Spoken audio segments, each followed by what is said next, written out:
Good morning students. शुभ नवरात्रा और ईद की बधाई आप लोगों को। देखो स्टूडेंट्स, सीयूटी 2025 में यूनिट 1 का कुछ क्वेश्चंस मैं कल बताया था और आज मैं आप लोग को सोच रहा हूँ कुछ एमसीक्यू बता दूं। ठीक है, तो एमसीक्यू की तरफ हम लोग बढ़ते हैं। देखो, सीयूटी में एमसीक्यू में हमारे पास कुछ क्वेश्चंस हैं, देखो ध्यान से। और इसको फिर बार बार दोहराओगे तो ये आप लोग का रिवीजन हो जाएगा, कुछ जानकारी बढ़ेगी। देखो यहाँ पर question number 1, which of the following is one of the major cause of economic problems? माने इकोनॉमिक प्रॉब्लम का मेन कॉज क्या है?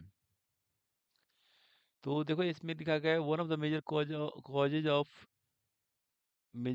Of economic problems is unlimited human wants. ठीक है, तो एक तो ठीक है ये वाला, अनलिमिटेड ह्यूमन वांट्स होता है। One of the major causes of economic problems is alternative uses of resource. ठीक है, अल्टरनेटिव यूजेज रिसोर्स जो होता है उसका अल्टरनेटिव यूज भी होता है। ठीक है, इसके बाद one of the major causes of economic problems is scarcity of economic resource. और जब हमारे पास जो इकोनॉमिक रिसोर्स होती है उसका स्कार्सिटी भी होता है। तो इस ये तीनों सही है। ठीक है, तो आपका ऑप्शन नंबर डी सही होगा।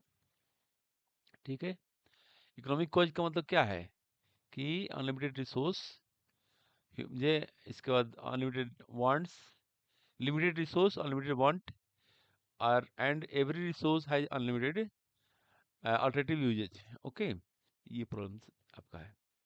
नेक्स्ट क्वेश्चन देखो, क्वेश्चन है आपका which of the following statement about the production possibility curve is accurate. तो फर्स्ट देखो ऑप्शन इसका है main reason for rightward shift of production possibility curve is war. नहीं, गलत बात है ये। Main reason of rightward shift of production possibility curve is migration, ये भी नहीं, गलत है ये। Main reason of rightward shift of production velocity curve is skill development. And last point लिखा है main reason for rightward shift of production velocity curve is natural disaster. देखो एक चीज ध्यान रखो, प्रोडक्शन velocity कर्व का डायग्राम कैसे बनता है। ये देखो, ये हो गया आपका पीपीसी कर्व। ठीक है, ये हो गया पीपीसी कर्व, ये हो गया ए, ये हो गया बी। ठीक है, ये हो गया अटेनेबल, ये हो गया अनअटेनेबल पॉइंट, ये पॉइंट। सपोज करो ये अटेनेबल पॉइंट है, ये हो गया बी नंबर अल्टरनेटिव होता है। और यहाँ पर रिसोर्सेज ये ऑप्टिमम यूज होता है। ठीक है, तो क्वेश्चन पूछा है कि कौन सा स्टेटमेंट सही है। तो राइटवर्ड शिफ्ट क्यों होता है, राइटवर्ड शिफ्ट क्यों होता है, राइटवर्ड शिफ्ट क्यों होता है, रीजन ऑफ राइटवर्ड शिफ्ट। ठीक है, तो देखो नेचुरल डिसास्टर होगा तो राइटवर्ड शिफ्ट होगा नहीं। पहले देखो, नेचुरल रिसोर्स डिसास्टर होगा, राइटवर्ड शिफ्ट नहीं होगा। वार होगा तो राइटवर्ड शिफ्ट नहीं होगा, वार होगा तो पूरा हमारा रिसोर्स खत्म हो जाएगा, नष्ट हो जाएगा। माइग्रेशन होगा तब भी नहीं होगा क्योंकि लोग ये रिसोर्स छोड़ कर भाग रहे हैं। स्किल डेवलपमेंट हो सकता है। ठीक है, क्योंकि यदि स्किल डेवलपमेंट करेंगे तो हमारे पास टेक्नोलॉजी का डेवलपमेंट होगा। तो ये जो है ए भी यहाँ से इधर आ सकता है, ऐसे हो सकता है। तो राइटवर्ड शिफ्ट होने का मेन रीजन इसी स्किल डेवलपमेंट होता है, रिसोर्स डेवलपमेंट होता है, टेक्नोलॉजी डेवलपमेंट होता है, ये होता है। ठीक है स्टूडेंट्स, तो ये ध्यान रखना। इसके बाद क्वेश्चन नंबर देखो, which of the following statements about the production possibility frontier is accurate। Production possibility frontier का कौन सा स्टेटमेंट सही है, एक्यूरेट है। तो देखो ध्यान से, ये क्वेश्चन में प्रोडक्ट पीपीसी कर्व का क्या चीज सही है। तो पहला क्वेश्चन दिखा कि ये स्ट्रेट लाइन हो सकता है। तो कह रहा कि straight line when there is decrease in production of both goods. देखो दोनों गुड का प्रोडक्शन घटेगा अगर मान लो पीपीसी कर्व में ये पीपीसी कर्व हो गया। तो एक ऐसे होता है ना, तो अगर एक का घटेगा दूसरा का बढ़ेगा, ये घट रहा है तो दूसरा बढ़ रहा है। तो ये दो बोथ गुड तो गलत हो गया ये। Production possibility frontier can be straight line when more amount of both goods can be produced, ये भी गलत है, मोर अमाउंट लिखा हुआ है, क्योंकि दोनों का बढ़ ही नहीं सकता, एक घटेगा दूसरे बढ़ेगा। तो can be straight line when the all resources are equally efficient for the production of both the goods, ये सही है, ठीक है। ऑल रिसोर्स इक्वली इफिशिएंट, देखो ये कुछ चीज क्या होता है ना कि स्ट्रेट लाइन, देखो ध्यान रखो, जब इस ये जो कह रहा है क्वेश्चन कि स्ट्रेट लाइन कब होता है, ये लाइन ऐसे कैसे होगा, पीपीसी कर्व। तो जब रिसोर्स इक्वली एफिशिएंट होगा, जितना इसमें आएगा उतना इसमें आएगा, जितना डिफरेंस इसमें आएगा, ये गैपिंग होगा, इसके बराबर होगा। ये स्ट्रेट लाइन तभी होगा जब जो है रिसोर्स का इक्वली एफिशिएंट होगा सबके लिए, तभी हो सकता है, ठीक है स्टूडेंट्स, तो ये ध्यान रखना। नेक्स्ट क्वेश्चन है क्वेश्चन नंबर आपका, एक minute, question number, which is the following statements about marginal cost is true. देखो मार्जिनल कॉस्ट के बारे में, कौन सा मार्जिनल कॉस्ट, देखो ये जानते हो, ये दे दिया अपॉर्चुनिटी कॉस्ट का एक पार्ट है, मार्जिनल अपॉर्चुनिटी कॉस्ट लिखना चाहिए था, लेकिन मार्जिनल कॉस्ट लिखा हुआ है। When there is an increase in marginal cost, the production possibility curve is concave to, और देखो एमओसी जो बढ़ता है ना, मार्जिनल अपॉर्चुनिटी कॉस्ट बढ़ता है, ठीक है ना, बढ़ते क्रम में रहता है, तभी कनकेव होता है, ठीक है। When there is an increase in marginal cost, the production possibility curve convex to origin, ये गलत है, कन्वेक्स नहीं होगा। When there is an increase in the marginal cost, the production possibility curve similar to origin, नहीं, ये भी गलत है। तो इसमें ऑप्शन नंबर ए सही होगा, ठीक है। क्योंकि ये क्या होता है ना कि जब देखो बताया था मैंने कल कि ये कॉम्बिनेशन में, अगर ए कॉम्बिनेशन है, बी कॉम्बिनेशन है, सी कॉम्बिनेशन है, डी कॉम्बिनेशन है, तो इसमें अगर एक तरफ से जैसे 15 है, और यहाँ पर ये कमोडिटी अगर एक्स है, वाई है, और कमोडिटी एक्स है, तो 15 में से अगर यहाँ पर एक है, तो अगर यहाँ पर दो आएगा, दूसरा यूनिट प्रोड्यूस करेंगे, तो यहाँ पर जरूर इस पर दो घटेगा, यानी कि यहाँ पर आपका आ जाएगा 13। यहाँ अगर आपको मतलब 3 है, तो यहाँ पर हो जाएगा जरूर यहाँ पर आपका 10। यहाँ पर 4 है, तो यहाँ पर हो जाएगा आपका 6। यहाँ 5 है, तो यहाँ पर हो जाएगा आपका 1, ठीक है। तो इस तरीके से एक जो है जैसे से ये कर बढ़ रहा है, ये घट रहा है, तो रेशियो में क्या, रेशियो इंक्रीजिंग ऑर्डर में रहेगा, तभी कनकेव होगा, ठीक है ना। तो ध्यान रखें, इंक्रीजिंग ऑर्डर में होना चाहिए, ठीक है स्टूडेंट्स, समझ पा रहे हो। तो ये चीज आप लोग को ध्यान रखना है कि कैसे इसका बढ़ता है, बढ़ते क्रम में रहेगा, ठीक है। इसका रेशियो जो बनेगा, रेशियो जो बनता है, एक चीज लाइन थोड़ा तिरछा हो जाता है, रेशियो जो बनता है इसमें होता है जैसे कि आपका इसको डैश दे दो, इसमें देखो वन वन टू कटा, टू इज टू वन, क्योंकि इसमें एक ही का डिफरेंस है सब में, ठीक है। 2:1, 3:1, 4:1, 5:1, यानी कि रेशियो बढ़ते क्रम में जाता है, ठीक है ना। तो इसीलिए ये जो है एमओसी माइनर प्रोडक्टिव कॉस्ट क्या हो रहा है, इंक्रीजिंग ऑर्डर में होता है, ठीक है, ये ध्यान रखना। इसके बाद क्वेश्चन नंबर देखो ध्यान से अगला, which the following statements about the economy is correct, कैसे क्यों करेक्ट है। तो इसमें ध्यान रखो कि ये जो करेक्ट मतलब सेंटेंस कौन सा करेक्ट है, तो पहला सेंटेंस देखो, N economy is system that helps in production of goods and which enables people can earn a living, एक ठीक है, इकोनॉमी, इकोनॉमी का डेफिनेशन दिया हुआ है कि इकोनॉमी क्या, इकोनॉमी का सिस्टम होता है जो किसी गुड्स के प्रोडक्शन को और पीपल को अर्न करने में हेल्प करता है, ठीक है। ये पहला सेंटेंस सही है। दूसरा, an economy is system that helps the production of services and also enables peoples to earn living, goods service दोनों होता है, तो ये गुड्स एंड सर्विस हो गया, बोथ आर करेक्ट, ठीक है, बोथ आर करेक्ट इसमें होगा, ठीक है। गुड्स एंड सर्विसेज दोनों प्रोड्यूस करता है इकोनॉमी, ये ध्यान रखना। इसमें गलती से प्रिंट आंसर भी छाप गया लगा, देख रहे हैं, है ना। तो कोई बात नहीं बेटा, है ना, इसको अच्छा से हम लोग रिवीजन कर लेंगे, इसमें टेक्नोलॉजी ट्रिक का यूज कर रहे हैं, ठीक है ना, तो लोग को समझ में आ जाएगा। अगला है, which of the following statements reflect the correct situation related to the allocation of resources. अब देखो इसमें एलोकेशन रिसोर्स में बारे दिया है, इकोनॉमी का स्कासिटी, और ये बजट में पढ़ाया था मैंने, है ना। बजट में सबसे वाला बजट का ऑब्जेक्टिव होता है एलोकेशन रिसोर्सेज। तो allocation resources comes under the causes of economic problems,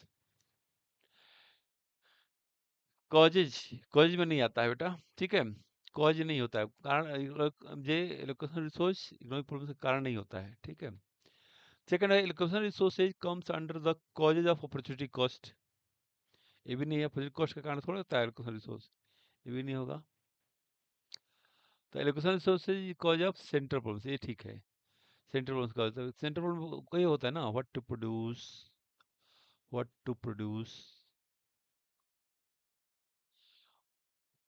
to produce, how to produce, ये इन्हीं कारण से जो है आपका सेंट्रल प्रॉब्लम आपका जो है एलोकेशन रिसोर्स होता है, ठीक है। ये ध्यान रखना, इस थर्ड वाला पॉइंट सही है। Which the following conclusions is true about the statement rich people should be taxed more? क्यों रिच पीपल को टैक्स लगाएंगे, बेचारा गरीब हो जाएगा, ठीक है। लेकिन यहाँ पे जो क्या आंसर दे देंगे, statement rich people should be taxed more is example of positive economic analysis, statement rich people should be taxed more is example of productive economic analysis, rich people should be taxed more as an example of normative economic analysis, and rich people should be taxed more as an example of negative economic analysis. देखो negative भी नहीं होगा, productive भी नहीं होगा, positive भी नहीं होगा, ये होगा नॉर्मेटिव इकोनॉमिक। दो पार्ट होते हैं, एक नॉर्मेटिव इकोनॉमिक होता है, एक पॉजिटिव इकोनॉमिक होता है, ठीक है। तो यहाँ पर नॉर्मेटिव में प्लान्ड होता है, प्लानिंग के अनुसार इस पर लगाते हैं टैक्स, ऐसा नहीं कि किसी तरह से टैक्स लगा दीजिएगा, ठीक है। तो प्लान्ड वे में टैक्स लगाया जाता है। तो स्टूडेंट से ध्यान रखना, प्लान्ड आंसर सही है। देखो अगला देखो question, which of the following statements reflect the actual relationship between the marginal opportunity cost and production opportunity frontier? अब इसे पूछा कि पीपीसी में और एमओसी में, ये देखो ध्यान से, इसमें लिखा है एमओसी, ये आपका कहाँ गया, ये आपका एमओसी और ये हो गया पीपीसी, ठीक है।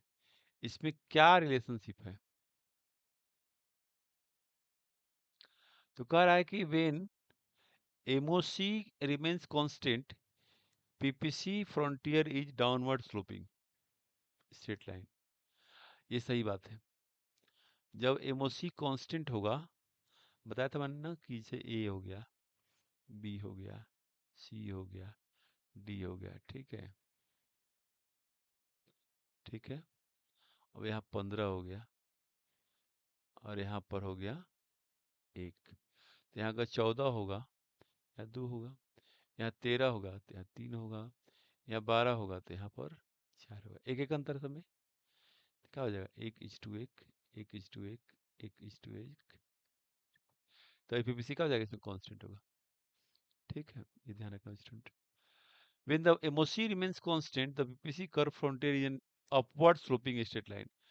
अपवर्ड किसे बोलते हैं, देखो अपवर्ड ऐसे बोलते हैं, ये अपवर्ड हो गया, ये अपवर्ड हो गया, तो अपवर्ड नहीं होता है, ठीक है। ये डाउनवर्ड होता है, जो पीपीसी होता है डाउनवर्ड स्लोपिंग होता है। अब ये कह रहा है कि when MOC when MOC remains constant, PPC frontier is central sloping straight line, ना ये भी नहीं होगा। तो डाउनवर्ड स्लोपिंग की पहला वाला सही है, ठीक है स्टूडेंट, तो ध्यान रखना ये, क्योंकि इसमें कभी क्या होता है, एक एक घटेगा तभी दूसरा बने बढ़ेगा, तभी पीवीसी बनता है, और स्ट्रेट लाइन तभी होगा जब एमओसी जो है कांस्टेंट हो, तो ये ध्यान रखने की जरूरत है। अगला देखो स्टूडेंट्स, बहुत इंपॉर्टेंट क्वेश्चन है अगला, अगला क्या है, थोड़ा सा इस पर ध्यान देते हैं हम लोग। अगला क्या है, which of the following statement is actual meaning of scarcity? Scarcity मतलब क्या होता है? Actual meaning of scarcity is that there is an increase in resources. Yes, resource बढ़ेगा तो स्कार्सिटी थोड़ा होगा, गलत है। Actual meaning of scarcity is that there is a shortage of, हाँ शॉर्टेज तो रहेगा, तो ये ठीक है, शॉर्टेज होगा, स्कार्सिटी मतलब शॉर्टेज होता है, सही बात है, ठीक है। तो ऑप्शन का 2 होगा सही, actual meaning of scarcity is that there is no change, नहीं गलत बात है, ये भी गलत है, ये भी गलत है, तो दूसरा वाला सही है, ठीक है ना, ये बी वाला सही है। Which of the following statement about the production possibility curve is true? If a point falls inside the production velocity curve, it indicates that resources are overutilized. जब वो कह रहा है कि पॉइंट इनसाइड में हो, अगर देखो पीपीसी कर्व होता है ना, पीपीसी कर्व, और ये बन गया, इनसाइड हो मतलब क्या, एगो पॉइंट इनसाइड ए हो गया और एगो पॉइंट आउटसाइड बी हो गया, ठीक है। तो कह रहा है कि point falls inside the PPC, तो रिसोर्स ओवरयूटिलाइज थोड़ा होगा, रिसोर्स अंडर यूटिलाइज होता है। जैसे ये दूसरा सेंटेंस का लिखा हुआ है, points falls inside PPC, it indicates that sources are under utilize, ठीक है, ये सही है, ये वाला, ठीक है स्टूडेंट्स, तो ये ध्यान रखना, बी वाला इसका भी सही है, ठीक है, बी वाला सही है,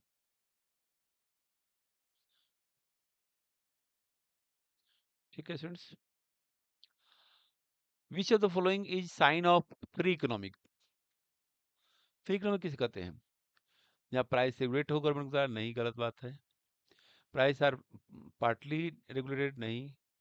price are determined with the help of forces of demand supply, ये सही सेंटेंस है, ये है, ठीक है, यही फ्री मार्केट कहलाता है, C number. Which of the following is part of micro economics? Factor pricing, national income, both है इन बी आर करेक्ट। तो यहाँ फैक्टर प्राइसिंग है, उसी को माइक्रो इकोनॉमिक्स बोलते हैं, इसमें नेशनल इनकम नहीं होता है, यानी कि माइक्रो इकोनॉमिक्स में नेशनल इनकम नहीं पढ़ाया जाता है, प्राइसिंग फैक्टर प्राइसिंग पढ़ाया जाता है, ठीक है, नेशनल इनकम माइक्रो का पार्ट होता है। Which of the following is a true according to Robbins? Robbins के अनुसार मीन्स यार स्कार्स मीन्स होगा, सेकंड पॉइंट होगा, सीधे सीधे इसका आंसर करना, ठीक है ना स्टूडेंट्स, ये वाला है ना। रॉबिन्स ने डेफिनेशन दिया था इकोनॉमिक्स का, scarce means of resources which fulfills the needs of all people, ठीक है।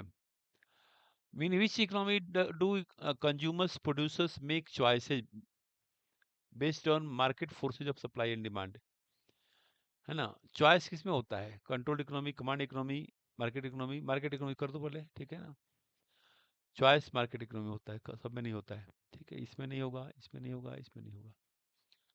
अगला है the branch of economics that deals with the allocation of resources is econometrics, नहीं गलत बात, इकोनॉमेट्रिक्स में न्यूमेरिकल पढ़ते हैं हम लोग, माइक्रो इकोनॉमिक्स नहीं, इसे नेशनल इनकम पढ़ते हैं, माइक्रो इकोनॉमिक्स सही होगा, ठीक है, ये नहीं होगा, तो ये सेंटेंस सी वाला सही होगा। Micro economics study behaviour of an unit, क्या कौन सा यूनिट? इंडिविजुअल यूनिट सही है, ये सही होगा, क्योंकि इसमें एज ए होल नहीं होगा, ए भी नहीं होगा, ए भी नहीं होगा, ठीक है, तो इसमें ध्यान रखना, थोड़ा सा कलर चेंज कर लेते हैं, ठीक है, चलो, तो ये आपका इकोनॉमी एज ए होल, ठीक है ना। अलग अलग, what are the cause of economic problems? What are cause of economic problems? Unlimited wants, scarcity of resources, additive uses, तीनों होगा, all of the above, answer D number सही होगा, ठीक है। एब्रिविएशन ऑफ एमओसी, एमओसी मतलब क्या होता है? Marginal opportunity cost, marginal opportunity cost, MOC मतलब मार्जिनल अपॉर्चुनिटी कॉस्ट, ठीक है। पीपीएफ माने प्रोडक्शन पॉसिबिलिटी फॉर, पीपीएफ मतलब प्रोडक्शन पॉसिबिलिटी फ्रंटियर, ए नंबर, ठीक है ना, पीपीसी, पीपीएफ बोलते हैं इसको, पीपीएफ। 5वां नंबर, व्हाट आर द रीजंस और राइटवर्ड शिफ्ट ऑफ पीपीसी? तो क्या बता, स्किल डेवलपमेंट प्रोग्राम, देखो ये बहुत दोबारा रिपीट कर दिया क्वेश्चन, ये बहुत इंपॉर्टेंट क्वेश्चन है, ठीक है ना, पीपीसी का राइटवर्ड शिफ्ट करने के कारण skill development programme. PPC can be straight line when, क्या होगा इसका answer? Decrease in production goods, नहीं गलत बात है ये। More of both goods can be produce, ये वाला, ये भी नहीं होगा। ऑल इज इक्वली एफिशिएंट, ये सीख है ये वाला, ये सही आंसर सी नंबर, सी। ठीक है ना। अगला नंबर 7वां नंबर, एमआरटी, फॉर्मूला ऑफ एमआरटी क्या होगा? तो change in X by change in Y, change in Y by change in X होगा। ठीक है ना स्टूडेंट, ध्यान रख लीजिए वाला कौन सा ही होगा, ये एमआरटी। पर देखो एमआरटी मतलब होता है marginal rate of transformation, marginal rate of transformation.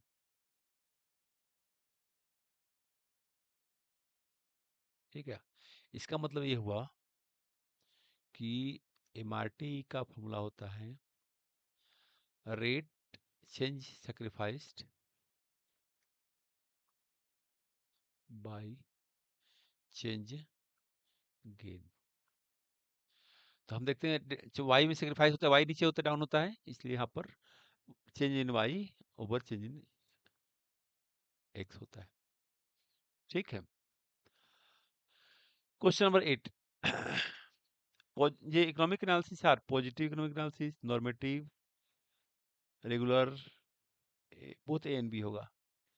ठीक है ना, दोनों हम पढ़ते हैं, पॉजिटिव इकोनॉमिक, नॉर्मेटिव। तो लोग पढ़ने को मिलेगा 11th क्लास 12th क्लास 11 पढ़े होंगे तब लोग। एक इकोनॉमिक्स दो तरह का होता है, positive normative. Economic is system that helps to produce. यहाँ देखो 10 नंबर क्वेश्चन, थोड़ा सा इसको कलर चेंज करते हैं।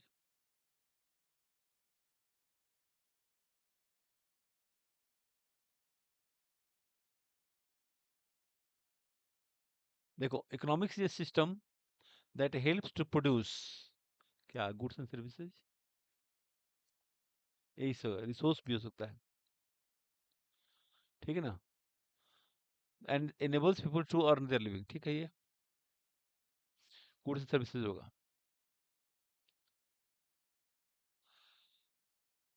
What the example of micro economics, production of a form, demand of individual, demand होगा ये वाला सही है। एग्रीगेट डिमांड नहीं होगा, इंडिविजुअल है ना, इंडिविजुअल का होगा, फॉर्म का नहीं होगा, इंडिविजुअल ये वाला होगा करेक्ट आंसर। ठीक है, चलो फॉर्म का प्रोडक्शन नहीं, प्रोडक्शन तो होता है लेकिन ये आपको एक फैक्टर प्रोडक्शन होता है, इस पे स्केल नहीं होता है। एग्जैक्ट आंसर बी होगा। ठीक है, 12 क्वेश्चन है, 12 क्वेश्चन देखो ध्यान से। एलोकेशन रिसोर्सेज कम्स अंडर, किसमें आता है? College of economic problems, college of central problems में आएगा। बी नो देखो यहाँ पर क्या होगा, ये नंबर ये है कॉलेज ऑफ सेंट्रल प्रॉब्लम्स। ठीक है ना, ये नहीं होगा, ये नहीं होगा, ये नहीं होगा। MRT is the decreasing, increasing होते हैं, माने कि increasing because all resources are not fully efficiently produced with both the roots. ठीक है ना,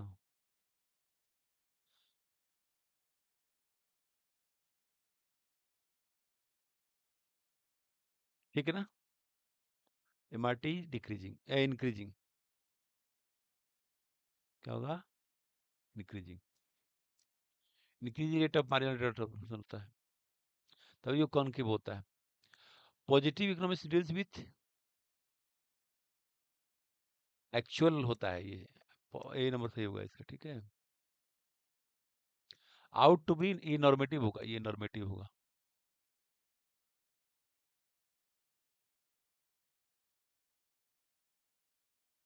मैंने कि बी नंबर नॉर्मेटिव होगा और ए नंबर पॉजिटिव। जो एक्चुअल होता है पॉजिटिव होता है। ठीक है ना, और जो प्लान्ड होता है वो नॉर्मेटिव होता है। 15 number, defined as the additional cost in terms of number of units of good sacrificed to produce an additional unit of other good। ठीक है, इसका क्या होगा, एमआरटी। कॉस्ट लिखा ना, एडिशनल कॉस्ट। ठीक है, एडिशनल कॉस्ट, हाँ तो ये जो है आपका एमओसी हो जाएगा, ये कॉस्ट इसमें लिखा हुआ है, ठीक है ना। मार्जिनल अपॉर्चुनिटी कॉस्ट, ठीक है।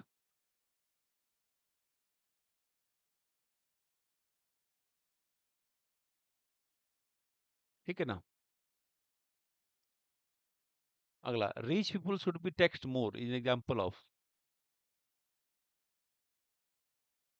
क्या होगा? ऑप्शन का लिखा हुआ है, नॉर्मेटिव होगा, ठीक है, नॉर्मेटिव, ठीक है। Rich people tax more is example of normative economic analysis, ठीक है। शुड भी लिखा है ना। 17 of MOC remains constant, PPC is sloping straight line downward, ठीक है, down sloping straight line। Scarcity means increasing of resources, shortage of resources, constant resources।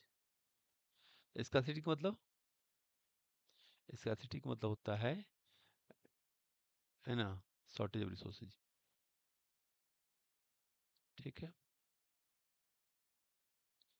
Allocation of resource explained as how to produce, what to produce, whom to produce, all of the above होगा, ठीक है ना, all of the above।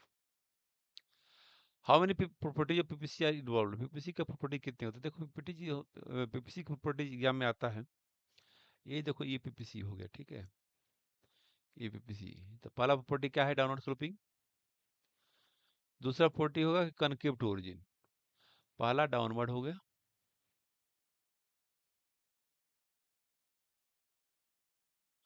दूसरा हो गया concave to origin, ये दो तो कंफर्म है, ठीक ना। स्ट्रेट लाइन भी होता है, जरूरी नहीं है, टू ओरिजिन। तीसरा हो गया, तीसरा हो गया शिफ्ट राइट वर्ड और लेफ्ट वर्ड, शिफ्ट होता है, रोटेट होता है, ठीक है। तो प्रॉपर्टी पीपीसी का बताया दो होगा, दो लिख देना, ठीक ना, दो ही को एग्जाम में लिखना, ठीक है ना, चार नहीं लिखना। शिफ्ट रोटेट प्रॉपर्टी में नहीं आता है, ये डाउनवर्ड स्लोपिंग कनकेव आता है, ठीक है, ध्यान रखना। तो स्टूडेंट्स आज ये इतना ही तक रहने देते हैं, ठीक है।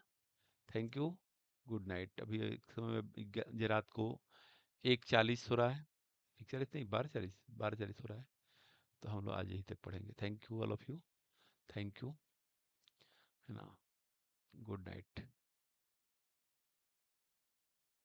हमारा चैनल ज्वाइन कर लेना, अगर जरूरत पड़ेगा तो हेल्प कर